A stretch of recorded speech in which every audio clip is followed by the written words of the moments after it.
All right. Speaking of John Deere deck spindles, another set showed up today. We'll start off with the idler. Normally we don't replace the bearings in these because frankly for the price they're not worth it. But if it's absolutely necessary, you can machine off this flange. Then we fabricate a retainer that goes across here with a hole in it to do exactly that, to hold that the new bearing in.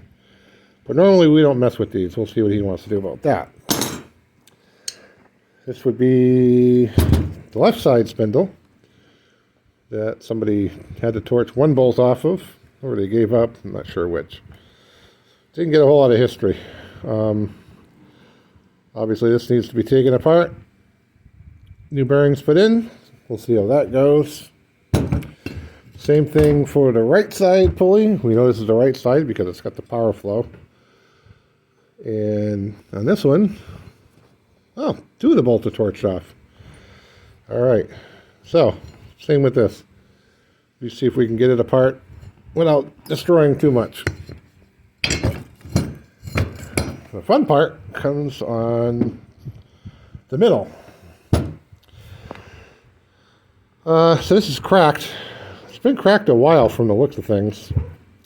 And this is all rubbed, and you can see on the inside of the pulley where it had dropped down and been rubbing for a while. So something probably got caught around here, wrapped it hard enough to pull this whole shank out and snap off this ring groove area. And I've mentioned this many times and been criticized for noting that this is a weak spot in this design.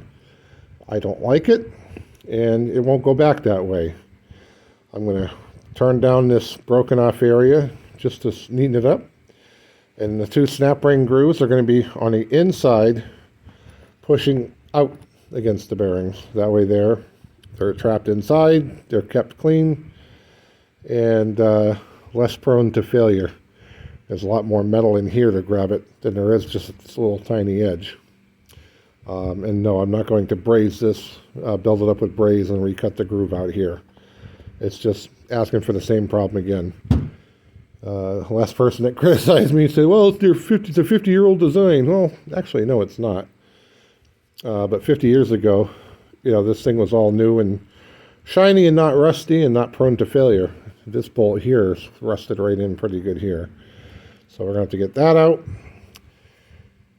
And like I said, this is kind of shaved off here from the pulley. If we look at the pulley, you can see a nice groove worn on the inside of the pulley there from where it was rubbing against the housing. And I don't even need to break out the snap gauges. I can see how much that bore is wallowed out at one end, which matches what we see on the spindle, which not only has the woodruff key snapped off, and apparently been snapped off for quite a long time. So this thing was wobbling like crazy. You can see this is pretty worn right here. You can see this diameter here. This is fine here. This is all worn out to about here, way out of spec. So I may weld this and build it up, weld that and recut the key, or I may just replace it or turn a new shaft. Haven't decided yet. And somebody had asked, somebody made a remark too about, sometimes when these are really frozen up and you have to force them through, how the key tends to shear the threads up here. That's an easy fix with the die. That's not a big deal. You run a die down, it straightens it up. The interrupted part of the thread doesn't really affect anything at all. A lot of assemblies are designed with interrupted threads anyway. Not the end of the world. So there you go. This is set number, according to my accounting computer, this will be set number 63. Thanks for watching.